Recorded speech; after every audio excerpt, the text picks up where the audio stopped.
दोस्तों, मैंने आपके साथ कई सस्पेंस और थ्रिलिंग मूवीज को शेयर किया है। सभी का कॉन्सेप्ट एक दूसरे से बिल्कुल अलग और यूनिक होता है और ठीक ऐसी ही मूवी को मैं आज आपके सामने फिर से लेकर आया हूँ। कोरियन सिनेमा की ये मूवी आपके दिमाग को खूब कसरत करवाएगी और आपको फ्रेश फील भी देगी, इसलिए तैयार हो जाइए इस सस्पेंस और थ्रिलिंग बेस्ड मास्टरपीस मूवी के लिए। तो चलिए बिना देरी किए चलते हैं सीधा मूवी की तरफ। मूवी की शुरुआत होती है सियोल में रहने वाले हैंग नाम के सीधे साधे शख्स से, जो सुबह के 5 बजे अपने घर की तरफ जा रहा है। वो किसी वजह से लेट हो गया था, इसलिए उसे आने में 5 बज गए। लेकिन घर के बाहर पहुँचते ही वो देखता है कि वहाँ काफी भीड़ और पुलिस भी है। अंदर जाने पर उसे बेड पर खून ही खून दिखाई देता है। ये देखते ही उसके हाथ से फूलों का गुलदस्ता गिर जाता है, जो आज वो अपनी बीवी को देने वाला था, क्योंकि आज उन दोनों की वेडिंग एनिवर्सरी थी। अब इसके बाद वो कुछ बोल पाता, तभी उसे उसकी बीवी के कत्ल के जुर्म में अरेस्ट कर लिया जाता है। इसके बाद प्रेस कॉन्फ्रेंस में सरकारी वकील एलेक्स केस से जुड़ी सारी बातें मीडिया के साथ शेयर करता है।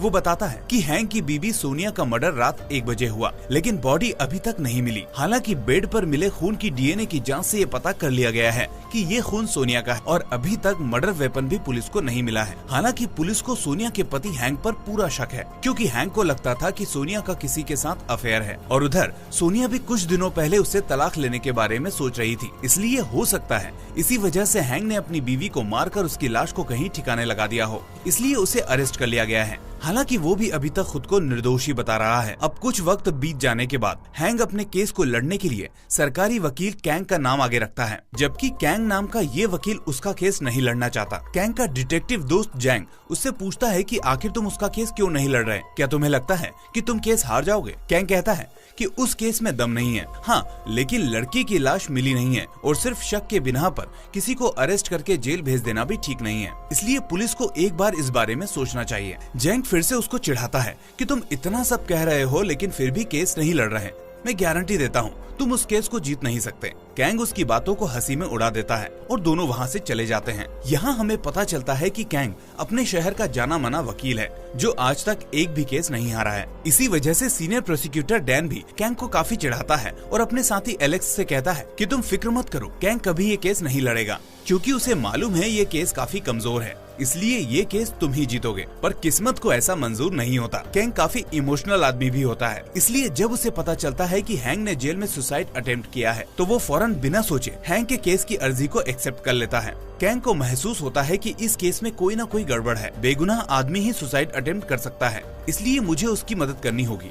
इसके बाद वो क्राइम सीन यानी हैंक के घर जाता है, जहाँ वो 2 चीजें नोटिस करता है। एक तो घर की छत के ऊपर मिडिल से जो झूमर लगा था वो गायब था और दूसरा टेबल पर कुछ मोमबत्तियां आधी जली हुई होती हैं। सीसीटीवी फुटेज के बारे में पूछने पर गार्ड बताता है कि वो तो पुलिस अपने साथ ले गई। इसके बाद फॉरेंसिक वाले उसे बताते हैं कि हैंक के घर पर उसके कोई भी फिंगरप्रिंट्स नहीं मिले। ये सुनकर कैंग का दिमाग ठनक जाता है। वो सोचता है कि ऐसा कैसे पॉसिबल है, किसी के घर में उसके खुद के एक फिंगरप्रिंट्स भी नहीं है, ये कैसे हो सकता है? ये पता करने वो अब खुद हैंक के पास जाता है, जहां उसे पता चलता है कि हैंक असल में फिल्म प्रोडक्शन हाउस में नेगेटिव डेवलपर का काम करता था, जहां केमिकल यूज की वजह से उसके दोनों हाथों की टिप्स पहले ही खराब हो चुकी थी और यही वजह थी कि उसके फिंगरप्रिंट्स कभी बनते ही नहीं थे। अब कैंग उससे पूछता है कि क्या तुम्हें यकीन है कि तुम्हारी बीबी का किसी के साथ अफेयर था? हैंक कहता है, मैंने उसे अक्सर फोन पर उस आदमी से बात करते हुए सुना, लेकिन कभी देखा नहीं।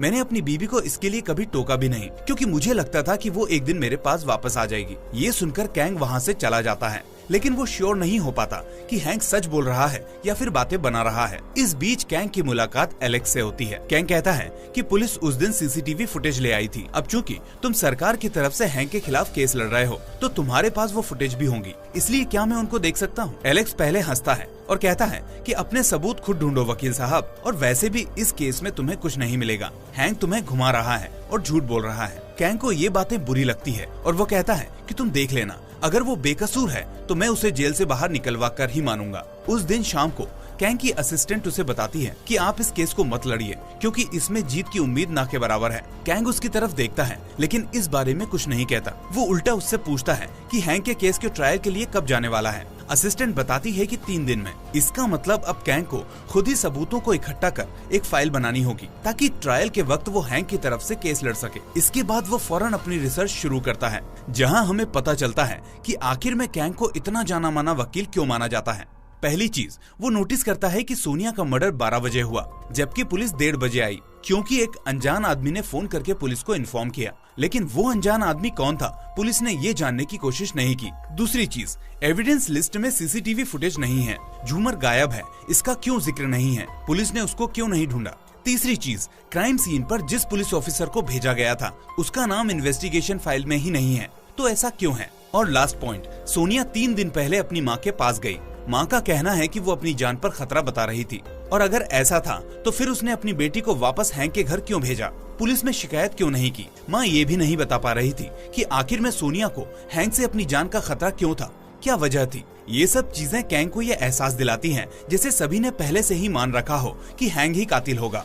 खैर, अब कैंग अपने दोस्त जैंग से मिलता है और उससे इस केस में मदद मांगता है। वो बताता है कि मुझे 2 दिन पहले हैंग ने बताया था कि उस रात नींद की वजह से वो दूसरे रास्ते पर चला गया था, जहां उसकी कार साइड में टकरा गई और वो लेट हो गया। तो अगर तुम किसी गवाह को ढूंढ लो जिसने ये सब देखा हो तो हम इस केस में मजबूत दलील दे सकते हैं। जैंग कहता है कि कल से ट्रायल शुरू होने वाला है, एक दिन में ये सब कैसे पॉसिबल हो सकता है। इस पर कैंग कहता है कि ट्रायल की चिंता तुम मत करो, वो आगे के लिए पोस्टपोन कर दिया जाएगा। उसी दिन कैंग कोर्ट से दरख्वास्त करता है कि वो अपना केस ट्रायल से पहले ज्यूरी मेंबर्स के सामने रखना चाहता है। इसी के चलते अब केस ऑटोमेटिकली 2 हफ्ते आगे बढ़ जाता है और इस बीच कैंग और जैंग दोनों को सबूत इकट्ठा करने का पूरा टाइम मिल जाता है। अब जैंग पूछताछ के लिए हैंक की प्रोडक्शन कंपनी में जाता है, जहां उसे पता चलता है कि सोनिया के मर्डर के 3 दिन पहले उनके स्टोर रूम से एक डमी डेड बॉडी गायब हुई थी, जिसे अक्सर मूवीज में दिखाने के लिए इस्तेमाल किया जाता था। लेकिन इसमें हैरानी वाली बात ये थी कि उस रात स्टोर रूम की चाबी हैंक के पास थी। वहाँ कैंग सोनिया की सोसाइटी के वॉचमैन से पूछताछ करता है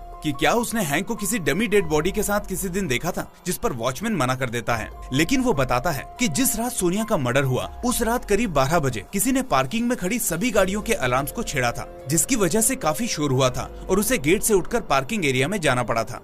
इसके बाद कैंग को सोसाइटी के सीसीटीवी ऑपरेटर से पता चलता है कि मर्डर की रात पुलिस ऑफिसर ली ने करीब 1 बजे सीसीटीवी फुटेज वहां से ले ली थी। लेकिन इस बात पर ली का दिमाग ठनक जाता है कि जब पुलिस यहाँ 1:30 बजे आई तो 1 बजे फुटेज कैसे ले ली गई। वो समझ जाता है कि दाल में जरूर कुछ न कुछ काला है और इंस्पेक्टर ली ने वो फुटेज सरकारी वकील एलेक्स को दे दी होगी। वहाँ जैंग को ट्रैफिक पुलिस से पता चलता है कि मर्डर से 2 रात पहले उन्होंने एक संदिग्ध आदमी को रोका तो था, लेकिन उसकी कार में डमी डेड बॉडी को देखकर उसे छोड़ दिया। साथ ही उस आदमी ने अपने चेहरे पर बड़ा सा कैप लगा रखा था, इसलिए उसका चेहरा भी नहीं देख पाए। इसके बाद कैंग हैंक के पास जाकर उसे उसकी बीबी के साथ वाला फोटो दिखाता है और कहता है कि तुम्हारे पास ये लास्ट चांस है, मुझे सब कुछ सच बता दो। हैंक कहता है कि मैं बेकसूर हूँ सर, और मुझे मालूम है कि आप मुझे जेल से बाहर निकलवा लेंगे। ये सुनकर कैंग इमोशनल हो जाता है और वहाँ से निकल जाता है। अब उस शाम वो अपनी सेक्रेटरी को 2 कैंडल्स देकर कहता है कि जिस रात मर्डर हुआ वहाँ टोटल 4 कैंडल्स थी, लेकिन 3 कैंडल्स पूरी तरह से पिघली हुई थी, जबकि 1 कैंडल आधी जली हुई थी। इसलिए मेरा अंदाजा है कि उन 3 कैंडल्स को सोनिया ने मर्डर से पहले जलाया होगा, जबकि चौथी कैंडल को मर्डर होने के बाद कातिल ने जलाया होगा, इसलिए वो पूरी जल नहीं पाई। अब मैं तुमको ये 2 कैंडल्स दे रहा हूँ, ये चेक करो कि 1 कैंडल आधा जलने में कितना वक्त लेती है, जिससे हमें ये पता चल जाएगा कि कातिल कितने देर पहले घर में आया था। उधर जैंग अब हाईवे के पास एक रेस्टोरेंट में पहुंचता है और उससे पूछता है कि क्या उसने कुछ दिनों पहले एक आदमी की कार को साइड में टकराते हुए देखा था। वो आदमी उसे कोई जवाब नहीं देता, बल्कि अपना दरवाजा बंद कर लेता है। ऐसा बिहेव देखकर जैंग चौंक जाता है, लेकिन अपना कॉन्टेक्ट कार्ड वहाँ छोड़ जाता है ताकि अगर वो आदमी चाहे तो उससे कांटेक्ट कर सके। अब 2 हफ्ते बीतने वाले होते हैं, लेकिन कैंग ये नहीं समझ पाता कि आखिर सीसीटीवी फुटेज में ऐसा क्या है जो सरकारी वकील और पुलिस वाले छिपा रहे हैं और सामने नहीं ला रहे हैं। इस बीच समय पूरा हो जाता है और आखिरकार केस को ज्यूरी के सामने रखा जाता है। पहले एलेक्स अपना पक्ष मजबूत रखने के लिए सभी से पूछताछ करता है। वो पहले पोस्टमार्टम करने वाले डॉक्टर से पूछता है कि आपको ऐसा क्यों लगता है कि सोनिया का मर्डर हुआ है, जबकि उसकी बॉडी अभी तक नहीं मिली है। डॉक्टर बताता है कि बेड पर करीब 3 लीटर के आसपास खून था। इतना खून बह जाने के बाद कोई भी आदमी ज्यादा देर तक जिंदा नहीं रह सकता, और ऊपर से रूम में किसी भी तरह की जोर जबरदस्ती के निशान नहीं मिले हैं। इसका मतलब कातिल कोई अपना ही आदमी था, इसलिए मेरा शक हैंक के ही ऊपर है जो उसका पति है। अब कैंग उससे पूछता है कि डॉक्टर साहब, क्या ऐसा हो सकता है कि सोनिया घायल होने के बाद वहाँ से कहीं चली गई हो? डॉक्टर कहता है कि ये पॉसिबल तो है, लेकिन बिना खून टपके और इतना खून बहने के बाद कोई 10 मीटर से भी ज्यादा नहीं चल सकता। इसके बाद एलेक्स ज्यूरी को बताता है कि सोनिया का मर्डर एग्जैक्ट 12 बजे हुआ और ठीक 12:20 पर एक कैंडल जलाई गई। अब ऐसा 2 लोग कर सकते हैं, या तो ये कातिल साइको हो या फिर वो उस घर में कंफर्टेबल हो, और ये बातें हैंक के ऊपर दोनों तरह से फिट बैठती हैं। वो ज्यूरी को हैंक के मानसिक संतुलन की रिपोर्ट दिखाकर कहता है कि डॉक्टर्स का मानना है कि हैंक को एंटी सोशल डिसऑर्डर की बीमारी है और ऐसी बीमारी में आदमी कुछ भी कर सकता है। ज्यूरी इस बात को एक्सेप्ट करती है और कैंग को बाकी सबूत इकट्ठा करने के लिए 1 हफ्ते का वक्त देकर केस को आगे बढ़ा देती है। अब कैंग सोनिया के ऑफिस पूछताछ के लिए जाता है, जहाँ उसकी कलीग बताती है कि सोनिया अपने हस्बैंड हैंक से बहुत प्यार करती थी, लेकिन पिछले महीने हैंक करीब 3 दिन के लिए बाहर गया था और उसके वापस आने के बाद से ही सोनिया अचानक से डिप्रेशन में चली गई थी और किसी से बात नहीं करती थी। ये बात कैंग को थोड़ी अजीब लगती है और वो इसकी पड़ताल करने में लग जाता है। उधर हम देखते हैं एलेक्स को, जो सीसीटीवी फुटेज में देखता है कि एक अनजान आदमी लिफ्ट में एंटर कर रहा है। तभी वहाँ डैन आ जाता है, जो उसे बताता है कि अगली तारीख पर कैंग जरूर उस इंस्पेक्टर ली को इंटरोगेट करेगा। ये सुनकर एलेक्स थोड़ा परेशान होता है, पर हम ये समझ नहीं पाते कि आखिर में सीसीटीवी फुटेज में ऐसा क्या है जिसे ये लोग छुपा रहे हैं। उधर कैंग किसी भी हालत में उस सीसीटीवी फुटेज को पाना चाहता था, इसलिए वो इस बारे में अपनी असिस्टेंट से बात करता है। तभी इत्तेफाक से उसी दिन इंस्पेक्टर ली चुपके से उसकी असिस्टेंट से मिलता है और कहता है कि मुझे पता है कैंग इस वक्त उस सीसीटीवी फुटेज की तलाश कर रहा है। वो फुटेज सिर्फ एलेक्स के पास है, जो उसे मैंने लाकर दी थी। अगर तुम चाहो तो मैं तुम्हें उसकी एक कॉपी दे सकता हूँ, लेकिन बदले में तुम्हें मेरा नाम इंटरोगेशन लिस्ट से निकलवाना होगा। असिस्टेंट ये बात कैंग को बताती है, जिसके बाद कैंग इसके लिए मान जाता है और ली का नाम उस लिस्ट से हटा देता है। ये बात अब एलेक्स को पता चलती है तो वो समझ जाता है कि ली ने कैंग से हाथ मिला लिया है, इसलिए वो अब कैंग को अटकाने के लिए प्लान बनाता है। इसी बीच हैंक जेल में फिर से सुसाइड अटेम्प्ट करता है, जिससे कैंग परेशान हो जाता है और उधर उसकी असिस्टेंट बताती है कि ली अपनी बात से मुकर गया है, अब वो उस फुटेज के बदले पैसे मांग रहा है।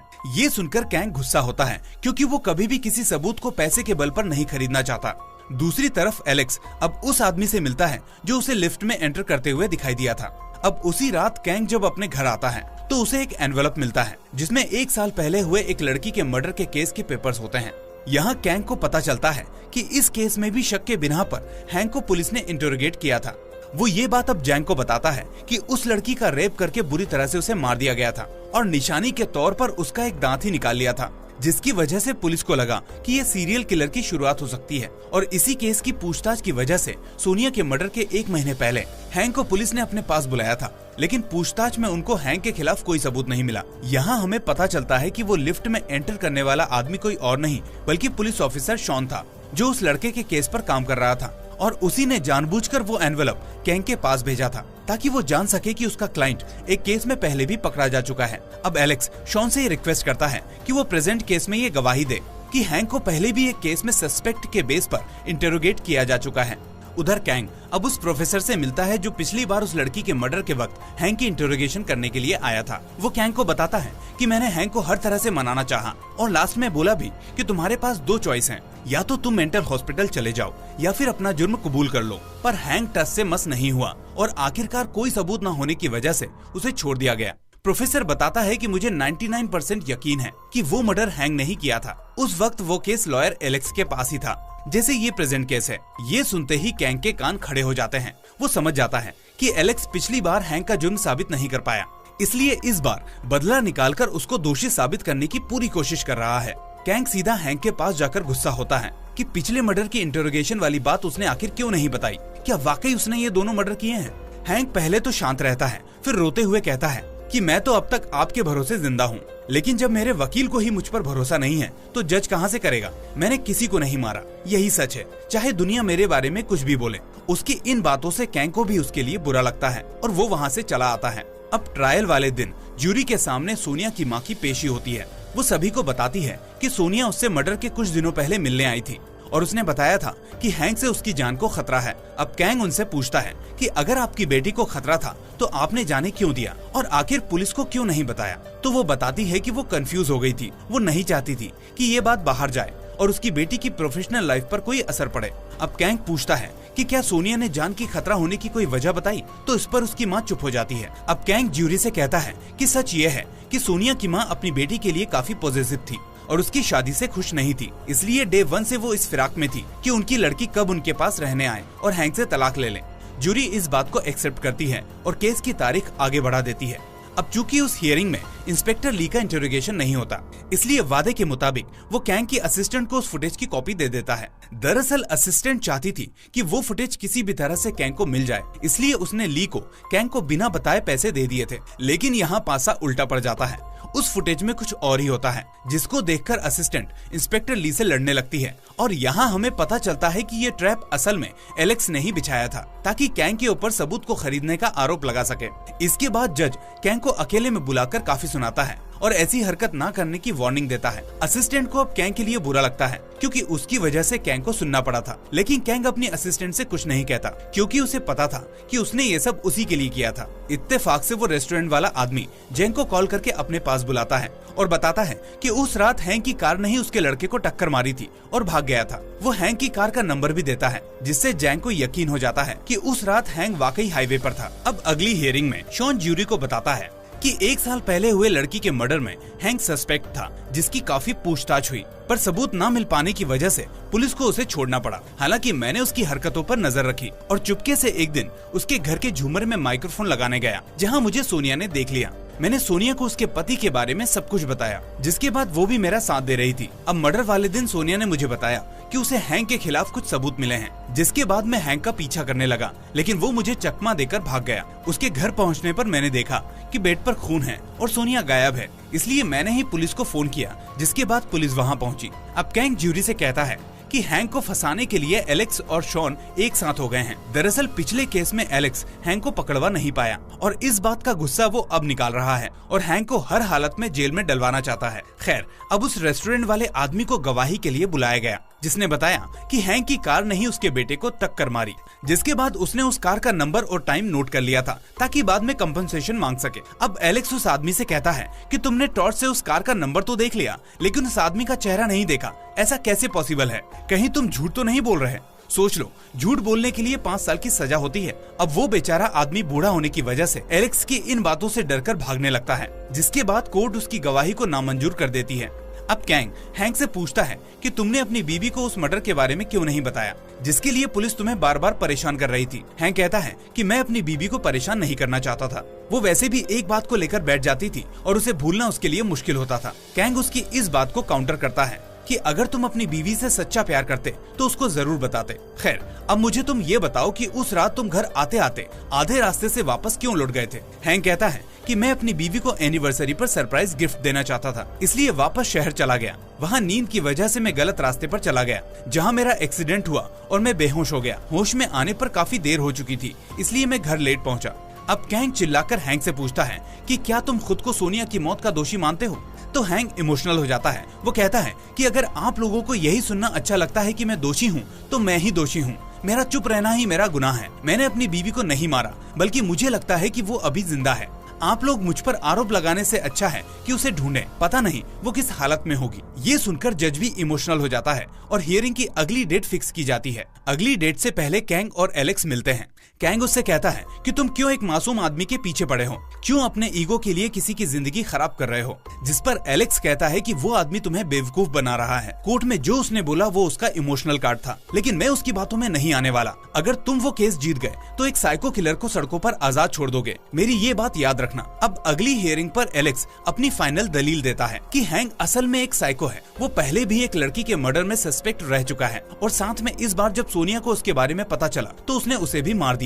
वो तो शॉन ने पुलिस को फोन कर दिया, नहीं तो वो बेड से खून के धब्बे भी साफ कर देता और कभी पकड़ा नहीं जाता। मेरी कोर्ट से रिक्वेस्ट है कि ऐसे आदमी को सजा दी जाए, वरना यह समाज में और भी लोगों को अपनी सनक का शिकार बना सकता है। ये सुनने के बाद अब कैंग भी अपनी फाइनल दलील पेश करता है कि कानून का मानना है कि भले 10 गुनहगार छूट जाएं, लेकिन किसी निर्दोष को सजा नहीं मिलनी चाहिए और इस केस में भी हैंक के खिलाफ कोई पुख्ता सबूत नहीं है। हैंक का चुप रहना ही उसका गुनाह बन गया है और शायद इसलिए सभी को उसमें कातिल दिखता है। मैं मानता हूँ कि उसको कुछ मानसिक बीमारी हो सकती है, लेकिन ये भी तो हो सकता है कि उसी बीमारी की वजह से वो सोशली एक्टिव नहीं रह पाता हो। इसमें उसका क्या कसूर है? सोनिया की डेड बॉडी भी अभी तक नहीं मिली, इसका मतलब वो अभी भी जिंदा है, इसलिए मैं आज उसको जिंदा पेश करूंगा। ये सुनकर कोर्ट में सभी के रोंगटे खड़े हो जाते हैं। अब कैंग कहता है कि मेरे 3 गिनने तक वो कोर्ट के अंदर आ जाएगी। अब सभी लोग पीछे दरवाजे की तरफ मुड़कर देखते हैं। कैंग भी अपनी गिनती पूरी कर लेता है, लेकिन कोई नहीं आता। अब कैंग कोर्ट से कहता है कि जिस तरह मेरे कहने पर सभी ने दरवाजे पर अपनी आंखें लगा ली, उससे ये साबित हुआ कि आज भी सभी को यकीन है कि शायद सोनिया मरी नहीं है। और जब सभी को इस तरह का डाउट है तो क्या ऐसे ही डाउट पर हम किसी आदमी को सजा दे सकते हैं? जूरी कैंग की इस दलील को एक्सेप्ट करती है और आखिरकार हैंक को बाइज्जत बरी कर दिया जाता है। ये देखकर एलेक्स के चेहरे पर अजीब सी मुस्कुराहट आती है। जाते जाते वो कैंग को बधाई देता है और कहता है कि जब तुमने 3 तक गिनती गिनी तो सभी ने दरवाजे की तरफ देखा, लेकिन हैंग ने नहीं। ये सुनकर कैंग के होश उड़ जाते हैं। वो समझ जाता है कि हैंग ने इसलिए पीछे मुड़कर नहीं देखा क्योंकि उसको कंफर्म पता था कि सोनिया मर चुकी है। इसका मतलब उसी ने सोनिया को मारा था। अब जैंग जब रेस्टोरेंट वाले लड़के को छोड़ने जाता है तो उसे रास्ते में वही जगह दिखाई देती है जो हैंग और सोनिया की फोटो में थी। वो फौरन कैंग को फोन करके ये सब बताता है कि हाईवे के लिए एक और शॉर्टकट है और उस रास्ते इस लड़के ने हैंग को वहाँ देखा भी था जो शायद सोनिया की लाश को ठिकाने लगाने आया हो। ये सुनकर अब कैंग के होश उड़ जाते हैं और वो समझ जाता है कि उससे बहुत बड़ी गलती हो गई है। हैंग ही असली हत्यारा है। वो फौरन हैंक के पास जाकर कहता है कि तुम खुश तो होंगे, लेकिन मुझे तुम्हारी सारी सच्चाई पता चल चुकी है। हैंक उसकी बात पर हंसकर कहता है कि हाँ, मैंने ही उस लड़की को और सोनिया को मारा है। जब मैंने लड़की को मारा तो उसका दांत निकालकर अपनी ड्रॉर में रख लिया और जब सोनिया शॉन से मिली तो उसने मेरे सामान की तलाशी ली जिसमें उसे वो दांत मिल गया, इसलिए मजबूरन मुझे उसे भी मारना पड़ा। उसको मारने से पहले मैंने डमी बॉडी के साथ प्रैक्टिस भी की ताकि मुझे पता चल सके कि लाश को लाने और ले जाने में कितना वक्त लग सकता है। सोनिया को मारने के बाद मैंने चौथी कैंडल भी जलाई थी और पार्किंग एरिया के सभी गाड़ियों के अलार्म को ऑन कर दिया था, जिसके बाद उसी शोर में मैंने सोनिया की लाश को ऊपर से नीचे फेंक दिया और गार्ड ने कुछ नहीं सुना। फिर मैं उस डैम पर गया और फाइनली सोनिया की लाश को ठिकाने लगा दिया। जैसे ही हैंक ये सब बोलता है, पुलिस फौरन वहाँ आकर उसे अरेस्ट कर लेती है। हैंक समझ जाता है कि कैंग ने उसे फंसाया है और उसके मुंह से सारे राज उगलवा लिए हैं। अब अगले दिन उसी डैम में सोनिया की लाश को ढूंढ लिया जाता है। इसके बाद कैंग एलेक्स को हैंक की जुर्म कबूलने वाली रिकॉर्डिंग दे देता है। एलेक्स उससे कहता है कि आखिर तुम्हें एहसास हो ही गया कि हैंक ने तुमको धोखा दिया, जबकि मैं तुम्हें कब से बोल रहा था, लेकिन अब तुमने ही अपने क्लाइंट को गुनहगार साबित कर दिया।